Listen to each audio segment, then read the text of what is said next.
Alors, je pense que cette affirmation n'a pas de sens. En ce sens que, directement comme ça, en ce sens que le bonheur est une conviction intime qui ne fait pas l'objet de connaissances objectives. En revanche, les fondements économiques du bien-être, c'est-à-dire le socle de ce qui peut donner le sentiment de bonheur, lui fait l'objet de connaissances objectives. Donc c'est de ça dont il faut parler, c'est des fondements économiques du bien-être. La question, est-ce que la croissance rend heureux? Je répondrais oui, mais pour un temps limité. Pourquoi? Simplement parce que si on me donne soudainement plus de moyens pour vivre mieux, pour faire des voyages, prendre des vacances, avoir plus de confort chez moi, il est évident que pendant le moment où je vais mettre en œuvre ces améliorations de mon cadre de vie, je vais être plus heureux. Une fois que je serai habitué à ce nouveau cadre de vie, à cette nouvelle façon de vivre, ben voilà, je dirais très bien, c'est normal, c'est comme ça. Et donc c'est pour ça que la croissance rend heureux, oui, mais pour un certain temps. Je vois en gros au moins 3 raisons pour lesquelles la croissance économique et le bien-être ne sont pas exactement synonymes.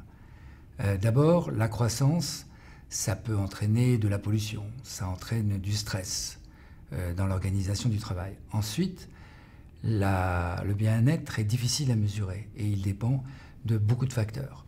L'accès à la santé, l'accès à l'éducation, la santé, la sécurité, et puis des facteurs qui sont plus subjectifs, comme l'accès aux loisirs et le temps libre. Et puis, troisième élément, le bien-être, c'est une notion relative. C'est-à-dire qu'on le fait par comparaison. Alors dans les pays pauvres, ça n'est pas trop un problème et la croissance économique ainsi que le bien-être, ça va plutôt ensemble parce qu'il y a beaucoup à rattraper. Mais dans nos pays plus développés, comme la France, on a tendance à comparer nos revenus, notre situation à nos voisins, plutôt qu'à celle de nos parents. Et à ce moment-là, si l'on ressent une augmentation des inégalités, ou si on a des besoins insatisfaits, entretenus éventuellement par la publicité, eh bien on peut se sentir moins bien. Puis l'autre chose aussi, c'est que les gens se comparent entre eux. Et donc, mon bonheur, c'est finalement d'être un petit peu mieux que les autres. Mais quand on regarde la croissance, elle bénéficie à tout le monde. Et donc, si tout le monde croît en même temps, voit sa situation s'améliorer en même temps, il n'y a pas d'avantage d'un individu ou d'une famille sur une autre. Donc, finalement, ça ne se reflète pas dans l'évolution du bonheur. Et donc il y a des phénomènes d'accoutumance, de comparaison aux voisins qui déterminent aussi votre perception du bonheur. Bon, ceci étant dit, ce que l'on voit aussi, c'est que statistiquement, il y a une corrélation entre ce qu'on pourrait appeler le bien-être et puis le niveau de vie que l'on mesure par le produit intérieur brut ou par d'autres indicateurs. Et si vous demandez à quelqu'un, puisque la vraie croissance, finalement, qu'est-ce que ça veut dire la croissance in fine? La croissance in fine, c'est gagner plus, je dirais, sans travailler plus, puisque c'est ça, in fine, le progrès, c'est ça. Et si vous posez la question à la plupart des personnes, ils vont dire, ben, si je gagne plus sans travailler, sans avoir à travailler plus, et bien ça, je serais nécessairement un peu plus heureux. Il faut repenser ce que Adam Smith, qui était le fondateur, si vous voulez, de la science économique au XVIIIe siècle, appelait la richesse des nations. Eh bien aujourd'hui, le PIB ne mesure absolument pas la richesse des nations.